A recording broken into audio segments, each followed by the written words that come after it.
Gue baru aja nonton wawancara full Najwa Shihab sama Habibur Rahman, Ketua Komisi 3 DPR RI tentang RUU KUHAP. Terus terang gue bingung harus ngomentarin dari mana, karena sesuai dengan judulnya, basa-basi.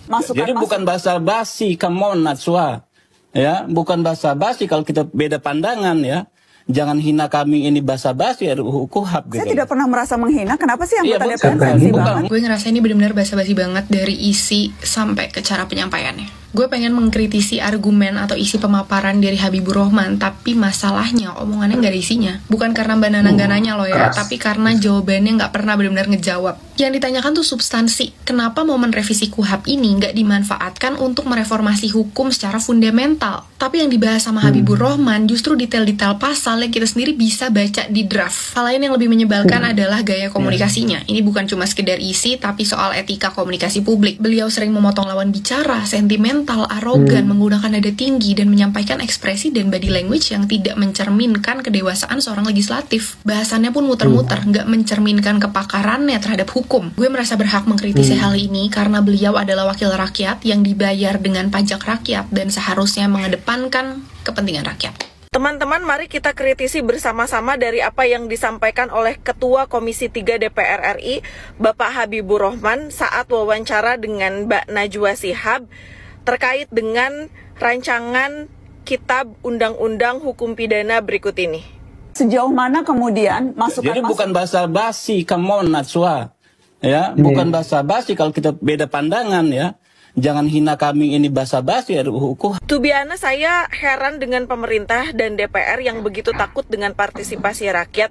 Kalau memang tidak ada pengkhianatan terhadap rakyat, mengapa harus ditutup-tutupi dan mengapa tidak terbuka?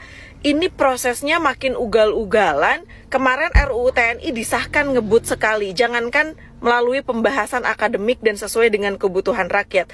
Rakyat ini selalu menjadi korban dan ditinggalkan, dan partisipasi yang katanya melibatkan masyarakat itu hanyalah partisipasi semu.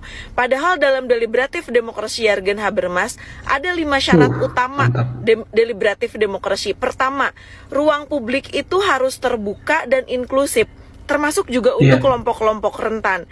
Makanya tidak ada kemudian kelompok yang itu kemudian merasa ditinggalkan. Kedua, diskursus yang rasional, di mana pengambilan keputusan itu harus berdasarkan argumentasi yang rasional dan juga berbasis dengan kajian ilmiah. Kemudian yang ketiga, partisipasi aktif warga. Kita ini sebagai warga negara bukan warga negara yang pasif, tapi warga negara yang aktif. Bukan hanya suara kita itu dibutuhkan saat menjelang pemilu dan ada di tahapan kampanye saja. Jadi ini yang kemudian juga perlu kita luruskan bersama-sama. Kemudian yang berikutnya, kesetaraan komunikatif. Ada hak yang sama untuk berbicara dan didengar. Dan juga transparansi proses politiknya yang transparan dan akuntabel. Karena proses legislasi yang cepat kilat dan terburu-buru, ini sudah jamak dilakukan oleh pemerintah dan DPR. Sejak eranya Pak Jokowi sampai dengan saat ini eranya Pak Prabowo Gibran, dan ini betul-betul sangat merugikan publik. Giliran di demo rakyat, itu rakyat kemudian mendapatkan perlakuan yang represif dari aparat. Nah, berikut ini ada pernyataan yang saya sepakat dengan Pak Anies Baswedan. Inilah salah satu contoh produk hukum yang tidak melewati proses dialog publik yang lengkap. Sehingga dialognya sesudah jadi undang-undang. Dan apakah mungkin memang para wakil rakyat itu menganggap bahwa mereka itu adalah suara rakyat dan suara kita sudah dititipkan kepada mereka, dan udah nggak perlu lagi tuh yang namanya mendengarkan suara rakyat? Ini bagi saya berbahaya, karena dalam RUU KUHAP itu ada pasal jebakan-jebakan yang dalam prosesnya itu minim partisipasi publik, dan tentu saja kita berharap meaningful participation, tapi nyata-nyatanya itu hanya sekedar basa-basi dan omon-omon aja gitu. Terdapat 632 pasal dalam RUU KUHAP yang sekarang itu terkait dengan semua pengaturan pidana di Indonesia. Dan di dalamnya mengatur apa saja terkait dengan prinsip-prinsip mengenai pemidanaan, termasuk jenis sanksi pidana dari yang pasal-pasal berkaitan dengan pidana yang kita kenal misalnya penipuan, korupsi, sampai dengan kekerasan seksual. Dan ini adalah ada kajian dari Institute for Criminal Justice Reform yang menyampaikan ada 9 masalah dalam RUU KUHP. Salah satunya adalah pasal 16, terdapat adanya 2 ayat nih yang mengatur tata cara penyelidikan dan sasaran penyelidikan. Beberapa penyelidikan itu terdapat dalam pasal 16 di mana polisi bisa menyamar, membeli barang ilegal, bahkan kirim barang ke rumah tanpa izin pengadilan. Ini bisa dijebak dan bisa dijadikan sebagai tersangka palsu.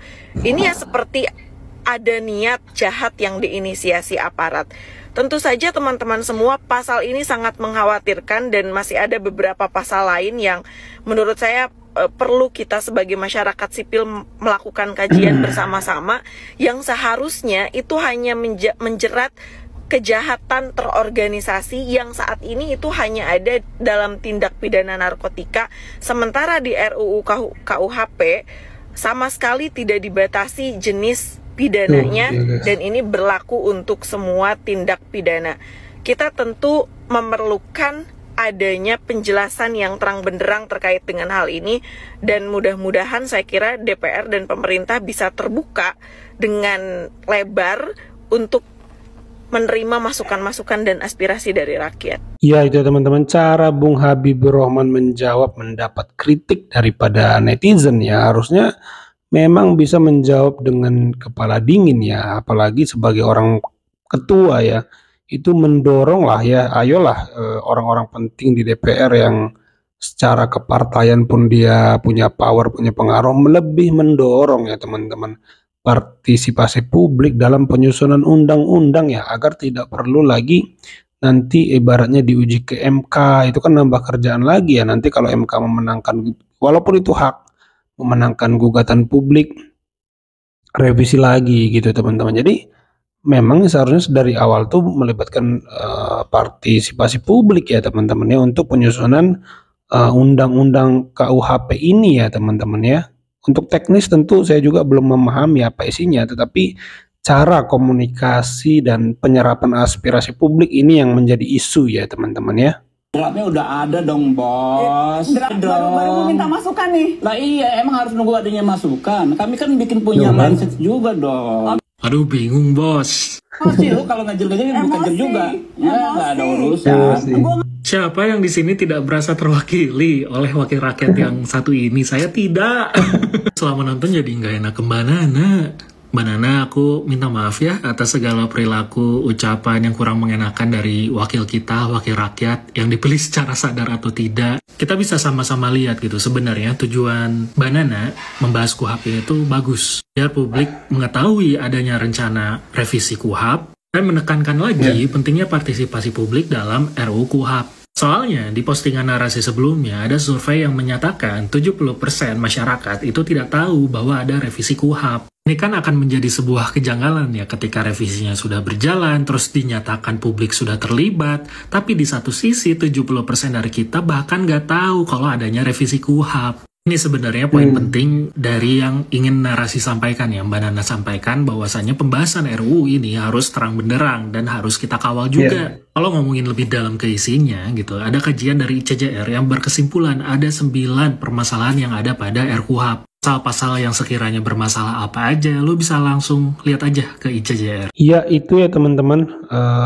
netizen merasa tidak diwakili oleh Habibur Rahman ya, malah meminta maaf kepada Mbak Nana ya, karena menghadapi wakil rakyat mereka kita yang seperti itu ya teman-teman ya. Ini semoga ke depan komunikasinya bisa diperbaiki ya teman-teman ya, karena bagaimanapun wakil rakyat ya kepentingannya mewakili suara rakyat, bukan suara sendiri ya teman-teman ya. Itu saya pikir poin penting atau yang dipermasalahkan Mbak Natswa lah ya teman-teman ya, kepada Habibur Rahman ya teman-teman ya. Nah kalau menurut teman-teman bagaimana nih, coba tambahkan pendapat teman-teman di kolom komentar. Jangan lupa di like videonya, di subscribe channel agar terus berkembang. Sampai jumpa di video saya selanjutnya.